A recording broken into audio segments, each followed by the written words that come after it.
Hello, my name's Dan Beaumont and I'm joined by Luke Solomon and Severino, and they're going to introduce themselves and explain what they do.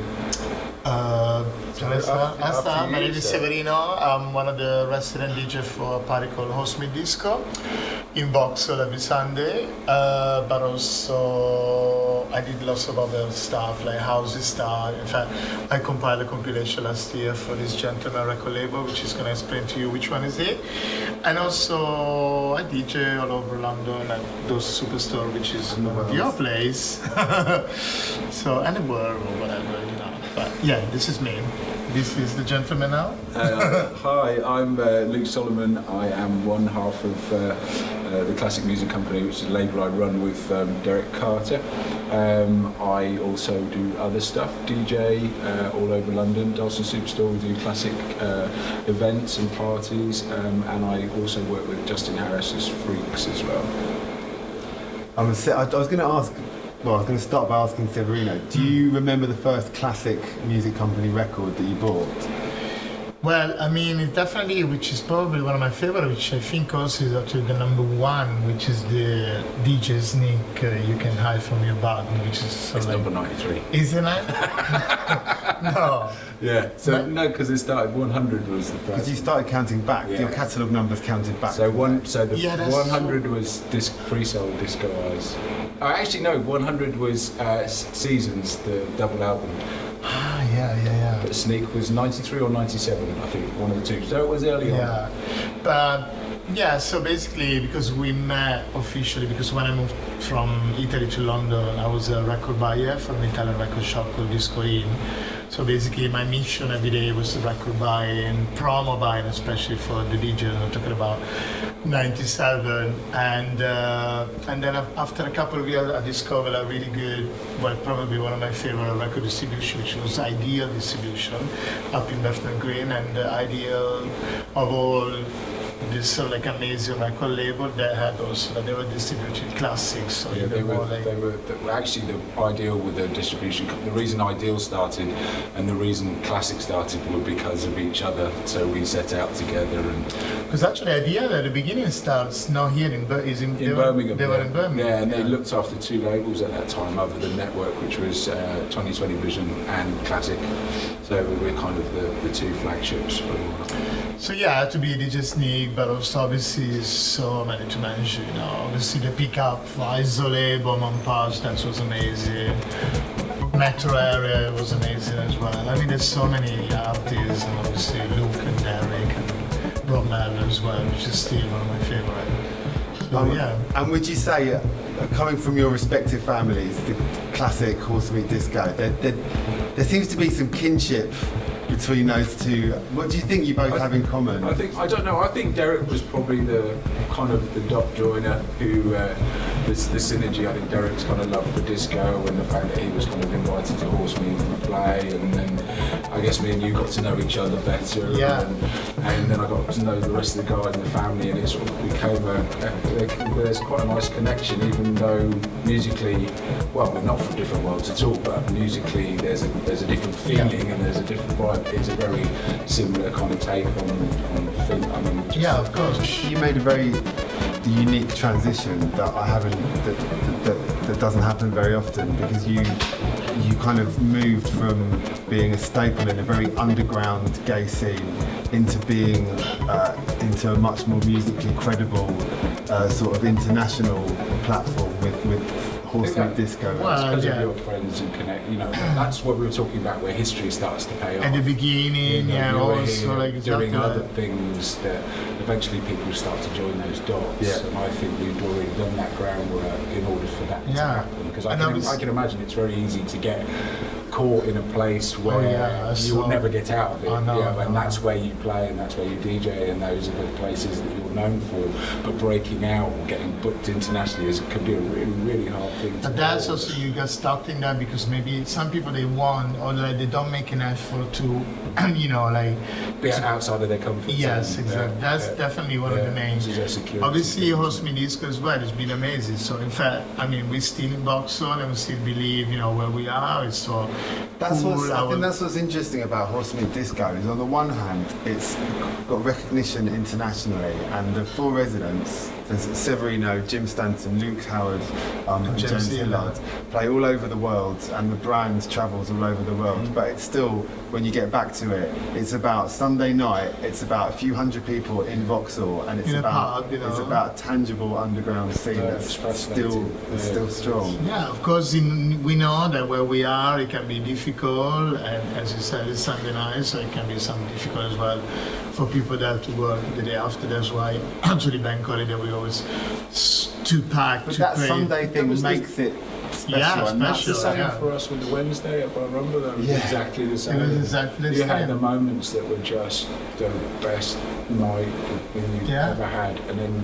another night where you'd have Ron, Trent, Derek Carter, and someone else on, and there'd be 80 people in the club. And So Luke, in case anyone doesn't know, Luke was responsible for one of partially responsible, alongside Kenny Horse, who was with us.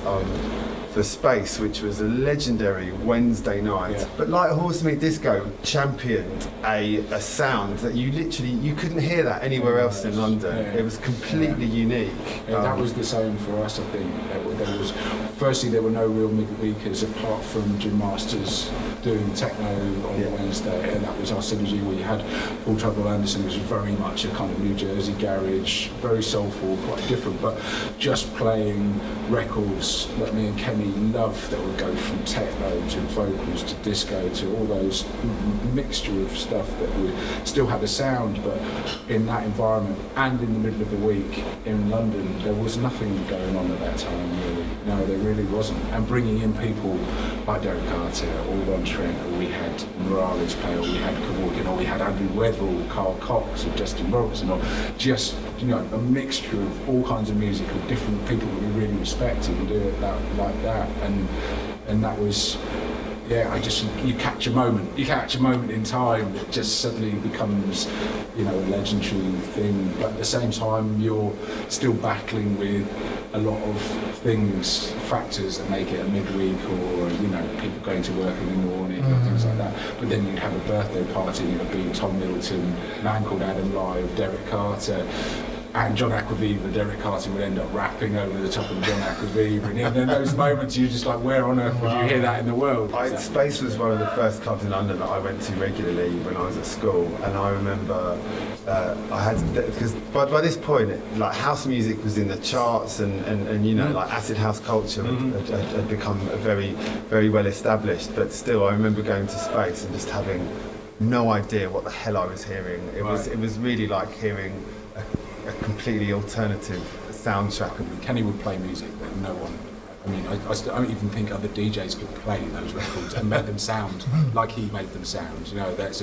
He had this thing that not many people Derek has that, where he can make a record sound like something else, and then you play it and it's like, oh, that sounds awful. I can't believe I was talking to Will about this earlier on, about DJs, kind of auteur DJs who have an ability like Moody Man, can play a Fred Wesley record followed by Marshall Jefferson and somehow make them both sound like Moody Man record. Okay, new question. So, your house is on fire. Everyone's okay, but you've got your classic catalogue on your shelf, on your mantelpiece, probably. Right. You can only rescue one record. Are we talking from my entire record, or just from classic? From classic. Oh man, you can't do. You just had to save one record. That's like telling you've got 2 kids and you can only rescue one of them. Which one would you choose? I really like that one better than the other one. So there we go. It's not good.